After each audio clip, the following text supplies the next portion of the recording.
Kemudian yang kedua, sistematis. Berpikir sistematis itu berpikir yang terikat satu sama lain.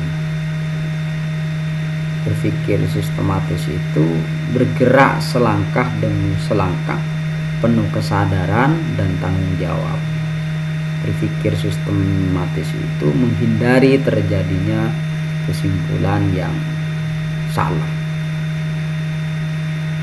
Jadi kalau radikal itu tadi adalah berpikir secara mendalam sampai ke akar-akarnya, sistematis itu melihat keterkaitan satu sama lain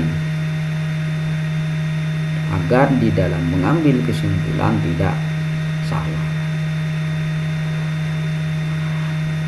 Misalnya berkaitan dengan radikalisme di Indonesia misalnya. Mengapa terjadi adanya orang-orang yang berpaham radikal di Indonesia?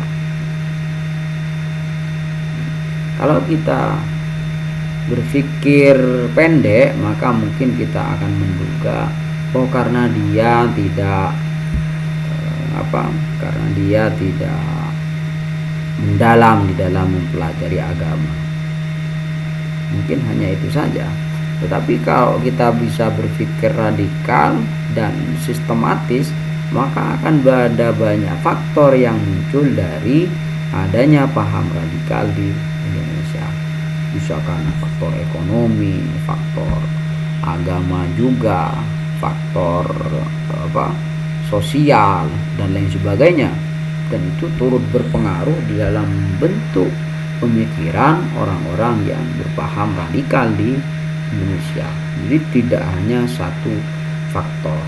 Setelah menelusuri ke akar-akarnya, ketemu berbagai macam persoalan yang terjadi, ternyata maka akhirnya kesimpulan yang diambil itu benar atau setidak-tidaknya mendekati kebenaran.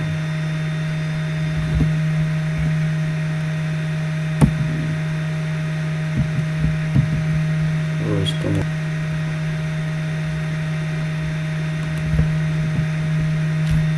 yang ketiga adalah universal. Universal itu berpikir menyeluruh, tidak dibatasi ruang tertentu, ada kaitannya dengan yang radikal tadi. Jadi universal itu berpikir luas.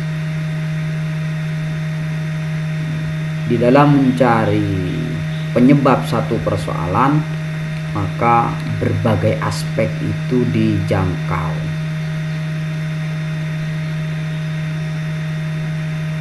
Sehingga sama tadi, di dalam menghasilkan keputusan itu tidak sepotong-sepotong saja. Di dalam mengeluarkan kesimpulan itu tidak pincang. Segala aspek dijangkau, segala aspek dipikirkan. Itu universal. Terus yang keempat adalah spekulatif. Spekulatif itu kalau secara bahasanya itu bisa asal-asalan, spekulasi atau untung-untungan. Tetapi di dalam ciri berpikir filsafat ini, yang dimaksud dengan spekulatif itu adalah menunda memberikan kesimpulan final, memberikan ruang atas kemungkinan-kemungkinan yang lain. Setelah kita berpikir radikal, setelah kita berpikir secara sistematif, setelah kita berpikir universal, kita kemudian menarik satu kesimpulan, tetapi dari kesimpulan yang kita ambil itu tetap bukanlah kesimpulan-kesimpulan yang final.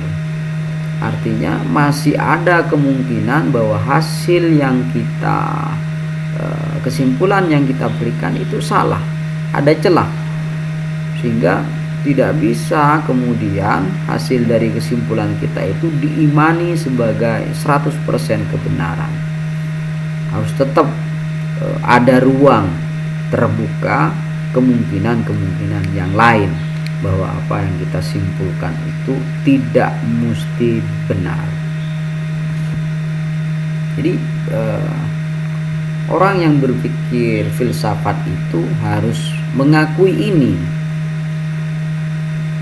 mengakui akan adanya kemungkinan-kemungkinan yang lain, sehingga apa yang kita yakini, apa yang kita imani itu tidak lantas 100% kita pertahankan secara mati-matian. Tentu mana yang benar, mana yang salah nanti di prosesnya di pengujian keabsahan itu, yang mana yang lebih kuat. Itu ciri berpikir filsafat.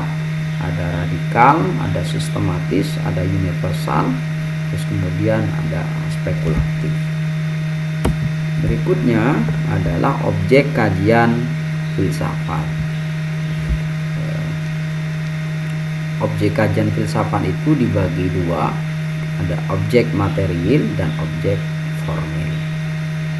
Objek material atau objek formal sama saja. Kalau objek material itu adalah kajian filsafat itu adalah satu kajian yang tidak terbatas. Objek filsafat itu adalah sesuatu yang ada, bahkan yang dimungkinkan ada.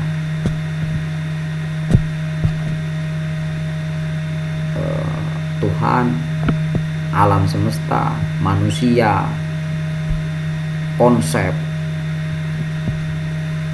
segala hal. Jadi filsafat itu menjangkau segala hal yang ada, bahkan yang dimungkinkan ada. Itu bisa menjadi kajian filsafat, tidak terbatas. Makanya kemudian ada filsafat alam, tokoh-tokoh filsafat yang dia secara spesifik memikirkan alam. Ada kemudian filsafat ilmu, secara spesifik ilmu yang difilsafati. Terus ada filsafat hukum, filsafat ekonomi, dan lain sebagainya. Jadi itu menjadi objek-objek kajian filsafat. Kemudian adalah objek formil. Ada objek formil. Objek formil itu adalah metodologi, sudut atau cara pandang khas filsafat, pendekatan dan metode untuk meneliti atau mengkaji hakikat yang ada dan yang mungkin ada. Nah, di dalam objek formil ini, filsafat diposisikan sebagai metodologi atau cara pandang terhadap sesuatu. Kalau objek materialnya itu adalah objeknya, yang dikaji itu macam-macam, segalanya.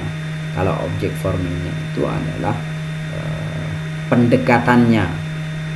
Jadi kalau misalnya ada filsafat ilmu, filsafat hukum, berarti ilmu didekati dengan filsafat, hukum didekati dengan filsafat. Filsafat menjadi satu metodologi. Itu objek formilnya. Jadi itu saya kira mudah-mudahan bermanfaat. Wassalamualaikum warahmatullahi wabarakatuh.